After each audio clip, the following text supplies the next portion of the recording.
Hey everyone, welcome to LJ's Housing Market Update. Today is March 11th, 2024, and let's get started with our interest rates.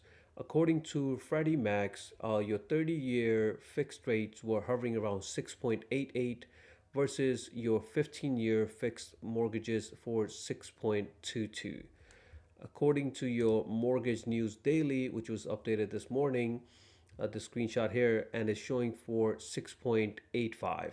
So these are your national averages. Does not mean that you can get it. You might be able to get it. You might not, depending on many different factors. So what are those factors when you see these credit scores? Is major one. Your credit scores matter so much. There's so many guidelines. Your higher your credit scores, the better or the lower interest rate that you will get. Your home location, where you're going to be buying your property, might matter. Your down payment, how much you're putting down, might matter. Your loan term, your loan type, your residency, are you going to live there or not? How many units you're buying? All these are different factors when it comes to interest rates. Your buying power, when you're seeing interest rates coming down from 8 to 7 to 6s now, and hopefully they come down to 5s in the coming months or end of this year, your buying power is going to be increasing. So whatever you were able to purchase before, you have to look at that pre-approval, go back to your loan officer and say, hey, I got this pre-approval when the interest rates were around maybe 7.6 or 7.7, and now they're coming down to below 7.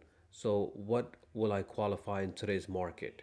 And they can give you an updated amount. Okay. Next, we're going to look at two different examples here for your affordability. The first one, this first household income is $65,000. Their down payment is $40,000. Their monthly debt is around $150. When we talk about your monthly debt, we're asking for your minimum payments that you have to make on a credit card or any revolving debt that you may have. We have national interest rates of 6.85. We'll use this for this scenario. Your property tax is 5,000. Your property insurance 1,500. So at debt to income ratio of 45%, that means you want to have your debt to income ratio as low as possible.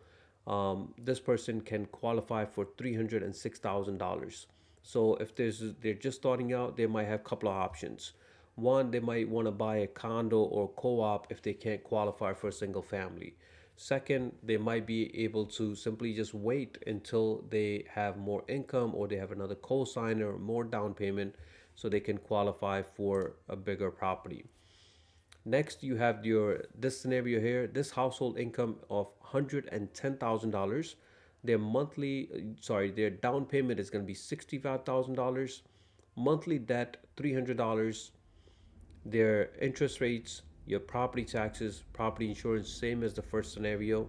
Now, this family or this household can purchase a house up to $566,000. Right?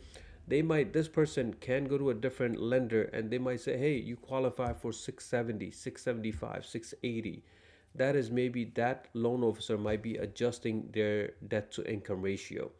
Just know that there are some loans like FHA allows you to go up to 54%. We don't recommend it if you can't afford it. Okay. Next, you should have a goal if you bought a house and you have a mortgage that to pay down the mortgage, right? You maybe have refinanced it or not, it doesn't matter. Whatever your loan amount is, if you want to turn that loan to a shorter term, just start making extra payments towards the principal. So let's say in this example here, your monthly P&I, your principal and interest is 3283, and you start making extra payment of $250.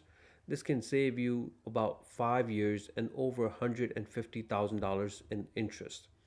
So it makes a huge difference. So you want to contact your lender, ask them your mortgage amount, interest rates, your total amount that will be saved. It might be different from this one because it's a different scenario, but just speak to your lender and see how you can cut down years on your mortgage.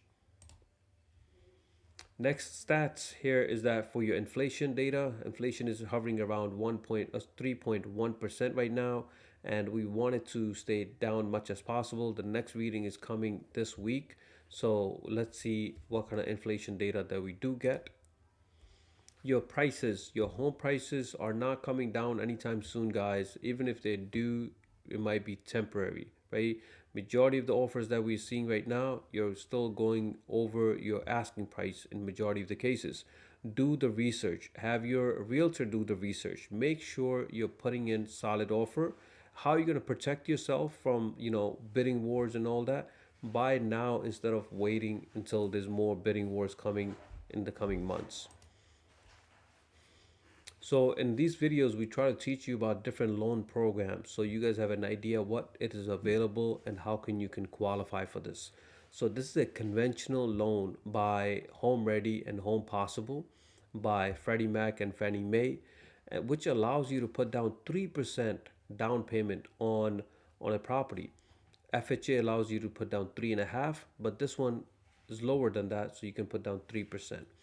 You do need better credit scores than FHA. In this case, and for Home Ready and Home Possible, since it's a conventional loan, we need 620 credit scores. Again, you can put down payment 3%. Your DTI, your debt to income, can go up to 49%. Your closing cost is going to be 3 to 5% for this. Okay, this is a conventional loan with 3% down payment, but how do you qualify? Your income matters in this one. Your income needs to be below 80% of area medium income. So your loan officer can really tell you, hey, what is the area medium income in your area, and what are you making right now? If it's less than 80%, you would qualify for this. Since this is a conventional loan, your mortgage insurance will go away at 20% equity.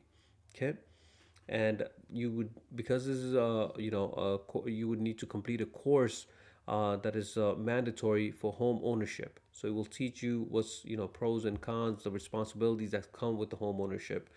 And since this is a conventional loan, it can be primary or for investment. Okay, so it's a good program to learn. Do your research, ask your loan officer, see if you qualify. Next is that we have few listings on MLS here. The first one is in 22504 88th Avenue, listed for 260. It's a co-op, 2 bedrooms, 1 bath. We have another one in South Ozone Park, listed for 799, 3 bedrooms, 3 baths. Another one in Richmond Hill, listed for 999. It is 4 bedrooms, 3.5 bathrooms. Another one in South Ozone Park. This is a rental. If you're looking for a rental, this is a 3 bedroom, asking for $2,900. In these videos, we want to teach you a loan, or actually a real estate term to learn. Today, we want to go with appraised value. Just earlier, we were talking about your home prices. Let's say, the property is listed for $500,000. My realtor does the research and says, hey, I feel like, we can get this property, but you might have to go higher than 500,000. So if that's the case, you want to be make sure that your lender and your lender does a bank appraisal, and you're protected with a bank appraisal contingency. So appraised value is an opinion value reached by appraisal based on the comps of the most recent sales in the neighborhood. Your real estate agent might be doing the same thing, but they can be biased, right? They might be showing you property and they might not be, that ethical for whatever reason, right? There's hundreds of different realtors out there, but your bank is going to verify that. So your contract should say, hey, I'm willing to pay more than whatever you're asking, but I need to rest assured that there's a bank appraisal contingency in the contract. So this way, if the bank says no, the property is only valued at 450, I have the right to back out or take some action. Protect yourself with your bank appraisal contingency. Next, you have these are your forecasted appreciation for Nassau and Queens here. You guys can see that the prices, or the home prices overall, for 5 years, 10 years, up to 63 years have gone up. Okay. Since we're talking about appraisal today, who's involved in a real estate? These are the people that are usually involved in a real estate. Number 6 is your appraisal. This is the person who's going to be comparing your property with other people, and the real estate agent cannot influence this appraisal. So the real estate agent cannot call this appraiser and say, hey, we really need this deal done. Could you help me out? No, that's a no-no. You want to make sure if I'm the buyer, I want to make sure my bank also agrees with me with the value. If there's any difference, I want to go back and renegotiate. So if you're trying to buy a house in 2024, you're renting right now, you want to see what's your income look like, what is your savings look like, what is your debt look like, and your credit scores. So, try to increase your income much as possible, your savings, make sure you have enough for your down payment and your closing cost. Your debt, your monthly debt matters so much, so try to reduce your monthly debt much as possible and increase your credit scores much as possible. So your goal should be that, hey, I need 580 credit score to at least qualify for FHA. Then my goal should be I want to hit 620 or more so I know I can qualify for conventional and FHA. And if I'm gonna go with no income check loans or any other non-QM, majority of the time they would want 690 or more. So different lenders might have different overlays, they might have their own guidelines. So make sure you do your research, but try to improve your credit scores much as possible. Again, we're showing you guys the rates, right, the national averages. But if some lender out there tells you, hey, I can offer you 5% interest rate in today's market, you have to question that. How come they're, doing this? So are they telling you to buy down the rate? If it is, what is going to cost you, and how much money will save you on monthly basis? If it's going to cost you $4,000 and it's going to save you $82 per month. So if you take that 4,000 divided by $82, it's going to take you 4 years to get that money back. So make sure you're aware that, hey, if you're buying down, does it make sense to buy down or not? Next, guys, we have plenty of loan officers, plenty of loan options for you to compare. You always want to compare your loan estimates with at least two or three different lenders, see what their fees look like. And, no lender should be telling you, hey, you have to work with us. No, you should be able to shop around. You're going to be locked in for 30-year mortgages. So you want to do your research before that. Okay. If you're a real estate agent watching this, if you're looking to join a company, you can, or switch your company, you can come take a look at LJ Realty team. No office fees, no desk fees. We give you all the tools that you guys need to succeed. So you can reach out to us. That will do it from my end, guys. Thank you so much for watching. If you have any questions, you guys can reach out.